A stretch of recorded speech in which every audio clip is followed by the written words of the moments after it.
ትላንት ምሽት በአውሮፓ ቻምፒየንስ ሊግ የመጀመሪያ ዙር የጥሎ ማለፍ ጨዋታ ፖርቱጋል ላይ በስታዲዮ ዳሉዝ ስታዲየም ቤኔፊካና ሪያል ማድሪድን ያገናኘው የቻምፒየንስ ሊግ የጨዋታ መርሃ ግብር ከእግር ኳሳዊ እንቅስቃሴዎች ይልቅ ብዙ ድራማዊ ክስተቶችና ትዕይንቶች ያጀቡት የቻምፒየንስ ሊግ ምሽት ነበር።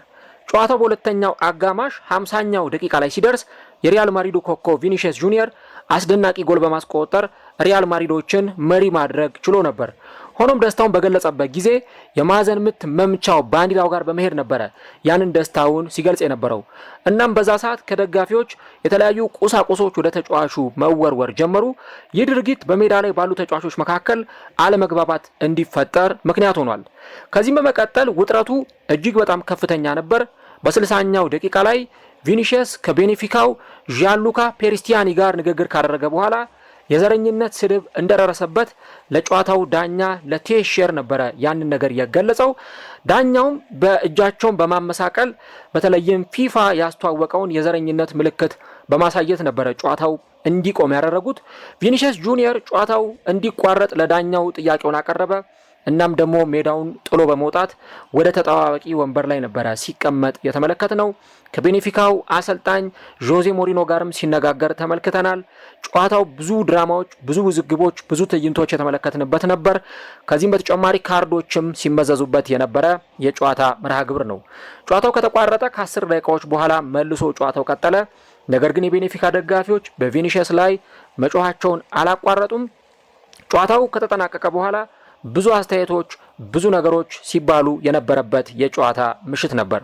በትላንትናው ጨዋታ ላይ በቀይ ካርድ የተሰናበቱት የቀድሞ የቼልሲና የሪያል ማድሪድ አንጋፋው አሰልጣኝ ጆዜ ሞሪኖ ሁለቱም ተጫዋቾች የነገሩኝን ነገር ማመን አልችልም የሚል አስተያየታቸውን ሰጥተዋል። በአንጻሩ ግን ደግሞ እንደነ ቴሪ ኦንሪ ያሉ የቀድሞ እግር ኳስ ተጫዋቾችና ተንታኞች ጉዳዩን በተመለከተ ጠንከር ያሉ አስተያየቶቻቸውን ሰጥተዋል። እንግዲህ ዩኤፋም የአውሮፓ እግር ኳስ ማህበር በዚህ ጉዳይ ላይ ምርመራ መጀመሩን ነው ያስታወቀው። ምናልባትም ደግሞ የቤኔፊካው ተጫዋች ከበድ ያለ ቅጣት ሊተላለፍበት እንደሚችልም ተገልጿል። እንግዲህ ተጫዋቹ ትላንት ጨዋታው ካበቃ በኋላ ምንም አይነት የዘረኝነት ነገር አልተናገርኩም ሲል ነገሩን ያስተባበለ ቢሆንም ነገር ግን ደግሞ ቪኒሺየስ ጁኒየር በትክክል የዘረኝነት ስድብ ሰድቦኛል የሚል ሀሳብ ሰጥቷል። የቡድን አጋሩ ኬሊያን ኤምባፔም አዎ 5 ጊዜ ቪኒሺየስ ጁኒየር የዘረኝነት ስድብ በዚህ ተጫዋች ተሰድቧል፣ ስሙን ለመጥራት እንኳን አልፈልግም በማለት ጠንከር ያለ አስተያየቱን ሰጥቷል። ይህ ጨዋታ ትላንት ምን አይነት ድራማዊ መልክ ነበረው? ቪኒሺየስ ጁኒየርስ የዘረኝነት ስድብ ከተሰደበ በኋላ ሜዳውን ለቆ የወጣበት መንገድ በምን አይነት ሁኔታ ይታያል? ምናልባትም ደግሞ ዩኤፋ ምን አይነት ቅጣቶችን ሊያስተላልፍ ይችላል? የሪያል ማድሪዱ ተጫዋች ቪኒሺየስ ጁኒየር እንዲሁም ደግሞ የዘረኝነት ጥቃት አረረሰ የተባለው የቤኔፊካው ተጫዋች ፕሪስቲያኒ፣ አሰልጣኝ ጆዜ ሞሪኖ እና ሌሎች የእግር ኳስ ቤተሰቦችስ ነገሩን በተመለከተ ምን አይነት አስተያየቶችን ሰጥተዋል? እነዚህንና ሌሎች ጉዳዮችን እስከ ቪዲዮ መጨረሻ ድረስ ከኛ ጋር አብራችሁ ከቆያችሁ የምንነግራችሁ ይሆናል። ሰላም ጤና ይስጥልን። የተወደዳችሁና የተከበራችሁ ውድ የቻናላችን ቤተሰቦች እንዴት ናችሁ? እግዚአብሔር ይመስገን እኔ በጣም ደህና ነኝ። የምትገኙት አራዳ ሜዳ ኦፊሻል ዩቲዩብ ገጻችን ላይ ነው። ዘንድሮ እግዚአብሔር ቢፈቅድ 100,000 ሰብስክራይበር የመግባት እቅድ ይዘን እየሰራ እንገኛለን። ያንንም ከፈጣሪ ቀጥሎ እናንተን ይዘን እናሳካዋለን ብለን ተስፋ እናደርጋለን። ስለዚህ ለቻናላችን አዲስ ከሆናችሁ ቻናሉን ሰብስክራይብ በማድረግና የሮል ምልክቷን በመጫን የቻናላችን ቤተሰቦች እንድትሆኑ የአክብሮት ግብዣችን ነው። ቪዲዮ ደግሞ የእናንተን በብዛት ላይክ ማድረግ ይፈልጋል። እናም የፕሮግራም ቢያንስ በትንሹ 500 ላይክ እንዲኖረው እንፈልጋለን። ስለዚህ ሁላችሁ ፕሮግራሙን ላይክ በማድረግ ጀምሩት። የአራዳ ሜዳ ኮሜንታተር ተስፋ ወርቅ ሉል ሰገድ አብሬያችሁ ቆይታ አደርጋለሁ። ፈጣሪ ፈቅዶ በዚህኛው ፕሮግራማችን ላይ ከእናንተ ጋር ተገናኘን። ትላንትና የተደረገውን የቤኔፊካና እንዲሁ ደግሞ የሪያል ማድሪድን የአውሮፓ ቻምፒየንስ ሊግ ጨዋታን የምንመለከተው ይሆናል ማለት ነው። እንግዲህ ትላንትና ይህ ጨዋታ ሊደረግ ሲል በጨዋታው ላይ እንደዚህ አይነት ነገር ይፈጠራል የሚል ቅድመ ግምት ባይኖርም ግን ደግሞ ጨዋታው በብዙ መንገዶች ይጠበቅ ነበረ። አንደኛው ሁለቱ ቡድኖች ከጥቂት ሳምንታት በፊት ተገናኝተው ቤኔፊካ ያንን ጨዋታ አሸንፎ እንደነበር ታስታውሳላችሁ። የቡድኑ ግብ ጠባቂ ትሩቢን ሪያል ማድሪድ ላይ ጎል አስቆጥሮ የነበረበት ምሽት ነበር። ከዚህ በተጨማሪ አሰልጣኝ ጆዜ ሞሪኖ የነገሱበትን በተለይ ደግሞ በእግር ኳስ በጣም በብዙ ክለቦች ውጤታማ ሆነዋል። በሪያል ማድሪድም ውጤታማ አሰልጣኝ ነበሩ። ከዚህ ቀደም ያሰለጠኑትን ክለብ ሪያል ማድሪድን ነው መልሰው በተቃራኒ የሚገጥመው የነበረው። ስለዚህ ጨዋታም በዚህ መንገድ በጣም ይጠበቅ ነበረ። ሪያል ማድሪዶች ስለባለፈው ሽንፈታቸው ምን አይነት ምላሽ ይሰጣሉ ከሚለው ጉዳይ ጋር ተያይዞ ጨዋታው በእነዚህ መንገዶች በጣም ከፍተኛ ትኩረትን ያገኘ የጨዋታ ምሽት ነበር ማለት ነው። እንግዲህ ጨዋታው ላይ የነበረውን እንቅስቃሴ ስንመለከት የመጀመሪያዎቹ ደቂቃዎች ላይ ቤኔፊካዎች ጥሩ ሲጫወቱ ነበር። በኋላ ደግሞ ሪያል ማድሪዶች ኳስ ተቆጣጥሮ መጫወት ጀምረዋል። እንደዚህ አይነት እንቅስቃሴዎችን ስናይ ነበር እና በጣም ታክቲካል በሆነ መንገድ የታጠረና በጣም ብዙ ታክቲካል የሆኑ ነገሮች የበዙበት የሜዳ ላይ እንቅስቃሴ ምናልባት በሁለቱም ቡድኖች መከላከሉ በጣም ጠንካራ የነበረበት አይነት ጨዋታን እንግዲህ ስንመለከት ቆይተናል።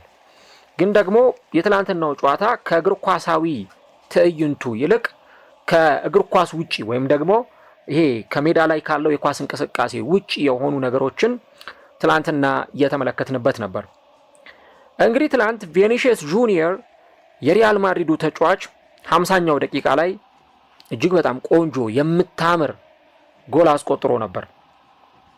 ቪኒሺየስ ጁኒየር እንግዲህ ይሄንን ጎል ካስቆጠረ በኋላ ወደ ማዕዘን ምት መምቻው ባንዲራው ጋር ሄዶ ነው ደስታውን የገለጸው። ደስታውን ገለጸ። የዕለቱ ዳኛ ሌሽየር ለተጫዋቹ ቢጫ ካርድ አሳዩት። ነገሩ እንግዲህ ከዚህ በኋላ ነው መጋጋል የጀመረው። እንግዲህ ቪኒሺየስ ጎል ያስቆጠረ፣ ያንን ጎል በማስቆጠሩ ምክንያት ተጫዋቹ ደስታውን የገለጸበት መንገድ አለ እና ደስታውን እየገለጸ በነበረበት ሰዓት ከቤኔፊካ ደጋፊዎች አንዳንድ ቁሳቁሶች ወደ ሜዳ ሲወረወሩ ነበር። እንግዲህ እነዚህን ሁኔታዎች የተመለከትነው በጨዋታው ላይ በተለይም ደግሞ ሪያል ማድሪድ የመጀመሪያውን ጎል ካስቆጠረ በኋላ ነው። እንደውም አንዳንዶች ምን ሲሉ ነበረ? ትናንትና ጨዋታው እስከ 50ኛው ደቂቃ ድረስ ሰላም ነበረ። ከ50ኛው ደቂቃ በኋላ ነው እንግዲህ ያ ሁሉ ትርምስ ያ ሁሉ ነገር የተፈጠረው ከዛች ጎሏ ከተቆጠረችባት ቅጽበት በኋላ ነው ይላሉ። እንግዲህ ይህንን ጉዳይ በተመለከተ ሀሳባቸውን እየሰጡ የነበሩ ሰዎች እና ያ ጎል ተቆጥሮ ቤኔፊካዎች ሪያክት ያደረጉበት መንገድ የመጀመሪያው ለዚህ ጥቃት መነሻ የሆነው ጉዳይ ነበር። እንግዲህ እሱ ያንን ደስታውን በዛ መልኩ ከገለጸ በሪያል ማድሪድ ተጫዋቾችን በኩል ደስታ ነበረ። ያንን ሁኔታ ተመለከትን። 60ኛው ደቂቃ ላይ ግን ቪኒሺየስ በዣንሉካ ፔርስቲያኒ በአርጀንቲናዊው ተጫዋች የዘረኝነት ጥቃት ደረሰበት። እናም ወደ ጨዋታው ዳኛ እየሮጠ ሄዶ የዘረኝነት ጥቃት ተሰድቤያለሁ፣ የዘረኝነት ጥቃት ደርሶብኛል፣ ስለዚህ ጨዋታው እንዲቋረጥ እንደሚፈልግ ቪኒሺየስ ጁኒየር ያንን መልእክት ነበረ ያስተላለፈው። እንግዲህ ቪኒሺየስ ጁኒየር እንደሚናገረው ከሆነ ሞንኪ ብሎ ሰድቦኛል፣ ይሄ ጦጣ ብሎ ሰድቦኛል የሚል አይነት ሀሳብ ነው የሰጠው እና ተጫዋቹ ከዛ በኋላ ወደ ተጣዋቂ ወንበር ላይ ሄዶ ተቀመጠ። እንዲመለስ ቢጠየቅም ቪኒሺየስ ጁኒየር ወደ ሜዳ እንዲመለስ ፈቃደኛ አልሆነም። ሜዳ ላይ ብዙ ግርግሮችን ስንመለከት ነበር። ኢቭን ለጆዜ ሞሪኖ ምክትል አሰልጣኝ ቀይ ካርድ የተሰጠበትን ሁኔታ ተመልክተናል። በእርግጥ እንደ በርካቶች መረጃ ከሆነ ይህ ተጫዋች የዘረኝነት ጥቃት ለማድረሱ የሚሆን ማስረጃ አላገኘንም ይላሉ። ምክንያቱም ተጫዋቹ አፉን ሸፍኖ ነበረ። ፔርስቲያኒ ያንን የዘረኝነት ስድብ ተሳደበ በተባለበት ሰዓት አፉን ሸፍኖ ነበረ።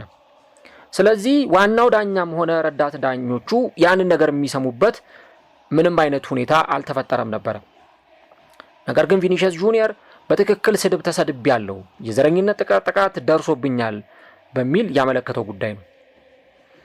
ከዚህ ቀጥሎ እንግዲህ የጨዋታው ዳኛም ሌሽየር ፊፋ በተለይም 2024 ላይ እንዳሳወቀው ከሆነ እጃቸውን በማመሳቀል በዘረኝነት ጥቃት ምክንያት ጨዋታው መቋረጡን ያስታወቁበት ሞመንት ተፈጥሯል ማለት ነው። ጨዋታው ለ10 ደቂቃዎች ያህል ተቋርጧል። እንግዲህ ቪኒሺየስ ጁኒየር ያንን ጎል ካስቆጠረ በኋላ ያንን ዳንስ በመደነሱ ምክንያት ከዛ በኋላ እንደዚሁ ደግሞ እነዛ ቁሳቁሶች መወርወራቸው ተጫዋቹን ቢጫ ካርድ መመልከቱን ከግምት ውስጥ ስናስገባ ብዙ ነገሮችን እናነሳለን። በእርግጥ ቪኒሺየስ ቢጫ ካርድ የተሰጠበት ሁኔታ ተጫዋቹን ደስተኛ እንዳላደረገው ግልጽ ነው። ኒኮላስ ኦታሜንዲን ስንመለከት ነበረ እና ጨዋታው ላይ ከነበረው ድራማ ይልቅ የቃላት ልውጦቹ ይበዙ ነበረ። ቪኒሺየስ ሞንኪ ብሎ ሰርቦኛል ወይም ደግሞ ጦጣ ብሎ ሰርቦኛል የሚል ሀሳባቸውን ነበረ የገለጹት። እና ያንን ነገር እሳቸው እንግዲህ ዳኛው ጨዋታውን እንዲቋረጥ ካደረጉ በኋላ በጨዋታው ላይ የነበረው ነገር እነ ጆዜ ሞሪኒዮ ተጫዋቹን ወደ ሜዳ እንዲመለስ ለማድረግ ከፍተኛ ጥረት ሲያደርጉ ነበረ። እሳቸው ጆዜ ሞሪኒዮም ከጨዋታው በኋላ የሰጡት አስተያየት አለ በብዙዎቹ በኩል አነጋጋሪ ነበር እና ያ መሆኑን እንግዲህ በተለይ ደግሞ አስ እንደገለጸው ከሆነ ኢቭን በጎሉ ጀርባ የነበሩ ደጋፊዎች ራሱ ቪኒሲየስ ጁኒየርን ሲሰድቡት ነበረ። በተለይ ደግሞ ከግብ ጠባቂው ከቤኔፊካው ግብ ጠባቂ ትሩቢን ጀርባ የነበሩ የቤኔፊካ ደጋፊዎች እሱን የዘረኝነት ጥቃት ሲያደርሱበት እንደነበረም ጭምር ነው የሚወጡት መረጃዎች ያሳዩ የነበረው። እንግዲህ እነዚህ ነገሮች ሆኑ። በኋላ ላይ ጨዋታው እንዲቀጥል ተደረገ። ጨዋታው ቀጠለ። ጆዜ ሞሪኖ በሁለተኛ ቢጫ በቀይ ካርድ ከሜዳ ወጡ። የመጀመሪያው በቢጫ የተመለከቱበት የራሱ ምክንያት ነበረው። ሁለተኛው ቢጫ ካርድ ግን የሆነ አይነት ነገር ውስጥ ንትርክ ውስጥ እንደገቡ ደግሞ የሚያሳይ ነገር መሆኑን እንመለከታለን እና እሳቸው እንግዲህ በእንዲህ አይነት መንገድ በቀይ ካርድ ከሜዳ ወጥተው ጨዋታውን ተችላይ ላይ ቆመው እየመሩ አይደለም የጨረሱት። ከዛ በኋላ ደግሞ ቀጣዩንም የሳንቲያጎ በርናቢዮ ጨዋታ የማይመሩበት ሁኔታ ተፈጥሯል ማለት ነው። ጨዋታው ካበቃ በኋላ የሪያል ማድሪዱ ተጫዋች ኬሊያን ኤምባፔ አንድ አስተያየት ሰጥቷል። የቤኔፊካው 25 ቁጥር ተጫዋች አለ ሲናገር፣ የቤኔፊካው 25 ቁጥር ተጫዋች ስሙን መጥራት አልፈልግም፣ ምክንያቱም ስሙን እንድጠራው የሚገባው ተጫዋች አይደለም ማለት እና በመጀመሪያ ተቀባይነት ያሌለው ነገር ነው ያደረገው። ሲቀጥል ደግሞ ምናልባት እንዲህ አይነት ነገር በእግር ኳስ ሊያጋጥም ይችላል። ነገር ግን አፉን በቲሸርቱ በማሊያው ከልሎ ቪኒሲየስ ጦጣ ነው ብሎ ሰድቦታል። 5 ጊዜ ሰድቦታል። እኔ በጆሮዬ ሰምቻለሁ ሲል ነው ኬሊያን ኤምባፔ የተናገረው። እንኳን እኔ የቤኔፊካ ተጫዋቾችም ሳይቀር ይህንን ስድብ ሲሳደብ በጆሮአቸው ሰምተዋል ሲል ነው የተናገረው። ከዛ እሱ ምንድን ያለው እኔ ማጠቃለል አልፈልግም፣ ይሄ ሰዎችን በጅምላ መፈረጅ አልፈልግም፣ ምክንያቱም ይሄን ነገር ያላደረጉ ሰዎች አሉ። 70,000 ተመልካቾች በስታዲየሙ ሲታደሙ ሁሉም እንደዚህ አይነት ነገር ያደርጋሉ ማለት አይደለም። ቡድናቸውን ለመደገፍ ለማበረታታት፣ በንጹህ መንገድ ድጋፋቸውን ለመስጠት ወደ ሜዳ የመጡ ደጋፊዎች አሉ እና እንደዚህ አይነቱ ተጫዋች ድጋሚ በቻምፒየንስ ሊግ መጫወት የለበትም የሚል ሀሳብ ነው የሰጠው እና እኛ ለትንንሽ ልጆች ለታዳጊ ሰዎች አራያ ነው መሆን ያለብን የሚል ሀሳብ ነው የሰጠው። እንግዲህ ኬሊያን ኤምባፔ ራሱ በሰጠው እማኝነት ወይም ደግሞ በሰጠው ምስክርነት 5 ጊዜ ይህ ተጫዋች የዘረኝነት ጥቃት ሲሰነዝር ወይ ደግሞ የዘረኝነት ስድብ ሲሳደብ ሰምቻለሁ የሚል ሀሳብ ነው የሰጠው። ቪኒሲየስ ጁኒየር ደግሞ ጨዋታው ካለቀ ወይ ደግሞ ጨዋታው ካበቃ በኋላ የዘረኝነት ጥቃት እንደደረሰበት በማህበራዊ ሚዲያው ኢንስታግራሙ ላይ ወጥቶ የተናገረው ወይም ደግሞ ያሰፈረው መልእክት በደንብ ይሄንን ቁልጭ አድርጎ የሚያሳይ ነው። ቪኒሲየስ ጁኒየር የዘረኝነት ጥቃት እንደደረሰበት በጨዋታው ላይ በነበረው ነገር ያሱ ተፈጠረብኝ ያለው ነገር የምርም እውነት እንደሆነ ነው ቪኒሲየስ ጁኒየር የተናገረው። እንግዲህ ልብ በሉ በእግር ኳስ ውስጥ በተለይ ቪኒሲየስ ጁኒየር ብዙ ጊዜ እንደዚህ አይነት ነገሮች የሚያጋጥሙት ተጫዋች እንደሆነ ይታወቃል። ቪኒሲየስ ጁኒየር በተለይ ደግሞ እንደዚህ ባሉ ጨዋታዎች ላይ የዘረኝነት ጥቃት ደግሞ የሚያደርሱበት ሰዎችም ቁጥራቸው ቀላል የሚባል አይደለም። ከዛ እሱ ምን አለ፣ ዘረኞች ከሁሉም በላይ ፈሪ ሰዎች ናቸው። ምን ያህል ደካማ እንደሆኑ ለማሳየት ሸሚዛቸውን ወይም የለበሱትን ልብስ አፋቸው ላይ ጣል አድርገው የዘረኝነት ጥቃታቸውን ያደርሳሉ እና እነዚህ መቀጣት ያለባቸው ሰዎች ጥበቃ ይደረግላቸዋል የሚል ሀሳብ ነው የሰጠው። በአንጻሩ ግን የቤኔፊካው ተጫዋች ደግሞ ፔሪስቲያኒ እኔ የዘረኝነት ጥቃት አላደረስኩም ብሎ ነገሩን ዲናይ አድርጓል ወይም ደግሞ አስተባብሏል። አሁን ትላንት ይሄ ነገር ከሆነ በኋላ እንግዲህ በርካቶች እንደሚናገሩት ከሆነ ራሱ ፔሪስቲያኒም እንደተናገረው ይሄን ነገር ግልጽ ማድረግ እችላለሁ እና ይሄ ቀጥተኛ የሚባል የዘረኝነት ስድብ አላደረስኩበትም ብሏል። እንደውም ምንድን ያለው I want to clarify that at no time did I direct racist insult to Vini Junior ብሏል። ይሄ ሚስ አንደርስቱድ የመደረግ ጉዳይ ነው። እኔ ከማንም ጋር ዘረኛ ሆኜ አላውቅም የሚል ሀሳብ ሰጥቷል። ጆዜ ሞሪኖ ጨዋታው ከተጠናቀቀ በኋላ ምንድነው ያሉት? እኔ ለራሱ ለቪኒሺየስ ነግሬዋለሁ። ይሄንን የመሰለ ቆንጆ ጎል አስቆጥሮ ይሄንን የመሰለ ምርጥ ጎል አስቆጥሮ ከዛ በኋላ እንደዛ ከሚደንስ ምናምን በቃ በደንብ ደስታውን ገልጾ ከዛ በኋላ ደስታውን ጨርሶ ቢሄድ የተሻለ ነው። ደጋፊዎቹን ፕሮቮክ አድርጓል የሚል ሐሳብ አላቸው። ደጋፊዎቹን አነሳስቷል፣ ለዘረኝነት ጥቃት ደጋፊዎቹን አነሳስቷል የሚል ሐሳብ አላቸው። ነገር ግን ደግሞ እሳቸው በሰጡት እንግዲህ ያው እሳቸው የሚሉት በዚህ ክለብ ታሪክ ኡዜቢዮ በጣም ትልቅ ተጫዋች ነው እና ይህ የቤኔፊካው ትልቅ ታሪካዊ ተጫዋች ጥቁር ተጫዋች ነበር የሚል ሐሳባቸውን ነው እሳቸው የሰጡት። እና እንደዚህ አይነት ጎል ካስቆጠርክ በኋላ ደስታን በእንደዚህ አይነት መንገድ መግለጽ ብዙ አስፈላጊ አይደለም። እና እኔ ገለልተኛ ሆኜ ነው ነገሩን የምመለከተው። ሁለቱም ተጫዋቾች የነገሩኝ ነገር አለ። ሁለቱም የነገሩኝን ማመን አልፈልግም ወይም ደግሞ አላምንም። ምክንያቱም ሁለቱም የተለያዩ የሚለያዩ ነገሮችን ነው የነገሩኝ። እና በእንዲህ አይነት ሁኔታ ደግሞ ሲሆን የዘረኝነት ጥቃት ሊደርስ እንደሚችል እሱም ማወቅ ነበረበት የሚል አይነት ሐሳባቸውን የሰጡት። እና እንደዚህ አይነት ነገሮች በየስታዲየሙ ሊፈጠሩ ይችላሉ። ኢቭን ቪኒሺየስ ባለበት ስታዲየም ሁሉ እንደዚህ አይነት ነገር ሊፈጠር ይችላል የሚል ሐሳባቸውን ሰጥቷል። ከዛ ግን ሌሎች ደግሞ ሰዎች ይህን ነገር የተቹባቸው ሁኔታዎች ነበረ የተፈጠሩት። የቀድሞ የእግር ኳስ ኮከብ ክላረንስ ሲዶርፍ ነገሩን በተመለከተ ጆዜ ሞሪኖን ተችቷል። ኢቭን ራሱ ቴሪ ዳንኤል ኦንሪ ይህንን ነገር በተመለከተ ትችቱን አስቀምጧል። ክላረንስ ሲዶርፍ ምንድን ያለው? እኔ ለጆዜ ሞሪኖ ትልቅ ክብር አለኝ፣ ነገር ግን እሱ ስሜታዊ የሆነ ይመስለኛል። ምክንያቱም የዘረኝነት ጥቃትን ጀስቲፋይ ለማድረግ የሞከረበት መንገድ ትክክል አይደለም የሚል ሐሳብ ነው የሰጠው። እና እንደውም በእንዲህ አይነት ሁኔታ ሁለቱም ተጫዋቾች የነገሩኝን ነገር አላምንም ማለቱ ራሱ ያንን ሁኔታ የገለጸበት መንገድ ትክክል አለመሆኑን የሚያሳይ ነው የሚል ሐሳብም ጭምር ነው የሰጠው። ቴሪ ዳንኤል ኦንሪ ጨዋታው ካበቃ በኋላ ያው የሲቢኤስ ስፖርት ተንታኝ ነው፣ የቀድሞ የአርሰናል እና የባርሴሎና ኮከብ ተጫዋች እና እሱ ሲናገር ደግሞ ምንድን ያለው? ሞሪኖ እንደ አሰልጣኝ እንደዚህ አይነቶቹን ነገሮች ማንጸባረቅ የለበትም። እኔ ሪያል ማድሪዶችን አልወዳቸውም ማለት እኔ ሪያል ማድሪዶችን አልወዳቸውም። አይ ዶንት ላይክ ሪያል ማድሪድ በት አይ አም ማድሪዲስታ ቱናይት አለ። ሪያል ማድሪዶችን አልወዳቸውም፣ ግን ምሽት ላይ በተፈጠረው ነገር የማድሪድ ደጋፊ ነበርኩ ብሏል ቴሪ ኦንሪ። እና እንደዚህ አይነት የዘረኝነት ጥቃቶች ይደርሳሉ፣ ማን ያገባዋል ሁ ኬርስ ሲል ነው የተናገረው። እና ጆዜ ሞሪኖንም በደንብ ተችቷል። እንግዲህ የዘረኝነት ጥቃትን ወይ የዘረኝነት ስድቦችን በተመለከተ ጥቁር ተጫዋቾች ከሚያጋጥሟቸው ከባባድ ነገሮች መካከል አንዱ የዘረኝነት ጥቃት ነው። በተለይ በምዕራቡ ዓለም አውሮፓ ውስጥ ደግሞ እጅግ በጣም ጽንፍ የረገጠ የዘረኝነት ሁኔታዎች አሉ። ለዛ ነው በፊት የአውሮፓ ቻምፒየንስ ሊግ ውድድሮች ሲደረጉ ሳይኖ ቱ ሬሲዝም ይላል፣ ለዘረኝነት እምቢ በሉ ይላል።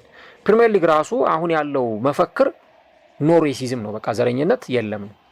ያው በእርግጥ አሁን ዘረኝነት ሌላ ትርጉም ይሰጡታል እነሱ፣ በተለይ ደግሞ ለራሳቸው እንዲመቻቸው ላልባሌ ነገርም ይጠቀሙታል ራሳቸው አውሮፓዎቹ ማለት ነው።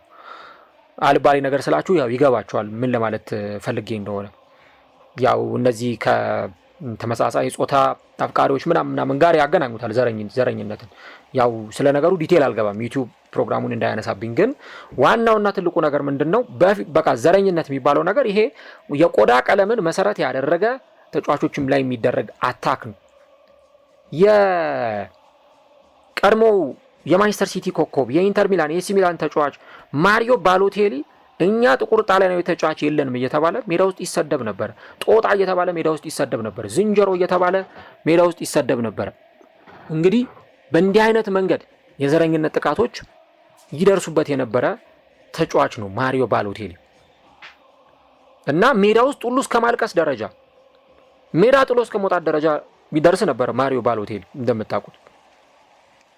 ከዛ በተጨማሪ ሌሎች ጥቁር የሚባሉ ተጫዋቾች ላይ ማይሆኑ የዘረኝነት ጥቃቶች ይሰነዘራሉ። ከዛ ደግሞ ጥቁር ባልሆኑ ነጭ ተጫዋቾች ሆነው ግን ደግሞ ለሌላ ሀገር በሚጫወቱ ተጫዋቾች ላይ ደግሞ የዘረኝነት ጥቃት ይደርሳል። ለዚህ ደግሞ ማሳያው መስዑድ ኦዚል ነው። መስዑድ ኦዚል ለጀርመን ብሔራዊ ቡድን በሚጫወትበት ወቅት ያው እሱ የቱርክ የዘር ሐረግ እንዳለው ይታወቃልና ስናሸንፍ ጀርመናዊ ይሉኛል፣ ስንሸነፍ ደግሞ ቱርካዊ ይሉኛል ብሎ ከዛ በኋላ አልጫወትም ከዚህ በኋላ ለጀርመን ብሔራዊ ቡድን አልጫወትም እስከ ማለት ደረጃ ደርሶ በጊዜ ነበር ከጀርመን ብሔራዊ ቡድንም ራሱን ያገለለው። እንዲህ አይነት ነገሮች አሉ። የቪኒ ግን በጣም ጠንካራ ነው። በተለይ እኔ በዘመናችን እግር ኳስ እንደ ቪኒሺየስ ጁኒየር ያለ የዘረኝነት ጥቃት የደረሰበት ተጫዋች አላስታውስም። አብሶ እዛ ስፔን ውስጥ በጣም የሚሰቀጥጡ ለጆሮ የሚከብዱ ስድቦች ቪኒሺየስ ጁኒየር ሲሰደብ እናያለን። እና አንዳንድ ሰዎች ነገሩን ሚስ አንደርስታንድ በማድረግ ቪኒሺየስ ጁኒየር የዘረኝነት ጥቃት ይደርስበታል፣ ቪኒሺየስ ጁኒየር ይሰደባል፣ ቪኒሺየስ ጁኒየር እንደዚህ አይነት ነገሮች አሉ፣ ግንስ ቪኒሺየስ ደግሞ ተነጫናጭ ነው ይላሉ፣ አልቃሻ ነው ይላሉ። የሆነ ጊዜ እንደውም የጋዜጣ መግለጫ ላይ ሁሉ ወጥቶ እያለቀሰ እስከ መናገር ደረጃ ደርሶ ነበር ቪኒ። እና እዛ ስፔን ውስጥ ደግሞ በተለይ በጣም ሰቅጣጭ የሆኑ የዘረኝነት ስድቦች የሚሰደብ ተጫዋች ግን እነዛን ነገሮች ሁሉ ተቋቁሞ እነዛን ነገሮች ሁሉ ችሎ ነው ተጫዋቹ የተጫወተ የሚገኘው። ኢቭን ሮድሪ ባሎንዶር በተሸለመበት ወቅት ላይ ሮድሪ ባሎንዶር የተሸለመው ቪኒ ጥቁር ስለሆነ ነው። ለቪኒ ያን ነገር ላለመስጠት ሲሉ ጥቁር ስለሆነ ነው ለሮድሪ የተሰጠው እያሉ ሰዎች ነገሩን ከዘረኝነት ጋር ሲያገናኙት ነበር። እና የጆዜ ሞሪኖ ሀሳብ ምንድን ነው? ቪኒሺየስ ባለበት ሁሉ እንደዚህ አይነት ነገሮች ሊኖሩ ይችላሉ እና እሱ ደጋፊውን ማነሳሳት አልነበረበትም። በቃ እንደዛ ደስታውን ከሚገልጽ ከሚደንስ ምናምን በቃ ኖርማሊ ደስታውን አክብሮ ቢመለስ ይሻል ነበር የሚል አይነት ሀሳባቸውን የሰጡት። ግን ሌሎቹ ደግሞ እነ ቴሪ ኦንሪ እነ ክላረንስ ሲዶርፍ ሌሎቹም የሚናገሩት ጆዜ ትክክል አይደሉም። ሲጀመር ጨዋታው የተረበሸው ጎሉ ስለተቆጠረ ሳይሆን ከጎሉ መቆጠር በኋላ ነው ራሱ ፔርስቲያኒ ያን ነገር ያደረገው የሚል ሀሳባቸው ነው የሚሰጡት። እና በአውሮፓ እግር ኳስ ውስጥ ደግሞ እንደዚህ አይነት ነገር በቃ የተለመደ ነው ስላችሁ መደረጉ ጥሩ ነው ወይ ደግሞ ትክክል ነው እያልኩ አይደለም። አሁንም የተሻሉ ህጎች እስካልወጡ ድረስ የተሻሉ የህግ ከለላዎች እንደዚህ አይነት የዘረኝነት ጥቃት በተለይ በቆዳ ቀለማቸው ምክንያት የዘረኝነት ጥቃት ለሚደርስባቸው ተጫዋቾች የህግ ከለላ እስካልተደረገላቸው ድረስ አሁንም መሰደባቸውን ይቀጥላሉ። እንኳን አይደለም ተጫዋች ይቅርና ደጋፊ እንኳን የዘረኝነት ጥቃት መሳደቡ ከታወቀ ለአመታት ወደ ስታዲየም ድርሽ እንዳይል ነው የተለያዩ ቅጣቶች የሚተላለፉት። እና በዚህ ዘመን ባለው እግር ኳስ ደግሞ እንደነዚህ ተጫዋቾች በተለይ እንደ ቪኒ አይነት ተጫዋች እኔ የዘረኝነት ጥቃት የደረሰበት አላስታውስም። አለ ለማለትም ይከብደኛል። ብዙ ዓለማችን ላይ ጥቁር ተጫዋቾች አሉ። በአሁኑ ወቅት ግን ቪኒ ለዚህ ነገር በጣም ተጋላጭ እና ብዙ አይነት ስድቦች ትናንት የሚገርመው ያ ነገር ከተፈጠረ በኋላ ከዛ ተጫዋቹ ወደ ሜዳ ከተመለሰና ጨዋታው ከቀጠለ በኋላ ራሱ ኳስ በያዘ ቁጥር የቤኔፊካ ደጋፊዎች ሲጮሁበት ነበር። እሱ ብቻም አይደለም፣ ማዕዘን ምቱላ ሊመታ ወደ ማዕዘን ምት መምቻው ሲሄድ በቃ ቁሳቁሶች፣ ላስቲኮች፣ የውሃ መጠጫ ፕላስቲኮችን ምናምን ጠርሙሶችን ይወረውሩ ነበር ሜዳ ውስጥ። ያውን ፍጹም ያልተገባ ድርጊት ነው። ቪኒሺየስም ተመልከትልኝ እያለ ለዳኛው ሲያሳይ ነበር። ተመልከትልኝ ምን አይነት ጥቃት እየደረሰብኝ እንዳለ፣ ምን እየተወረወረብኝ እንዳለ ተመልከት የሚሉ አሉ።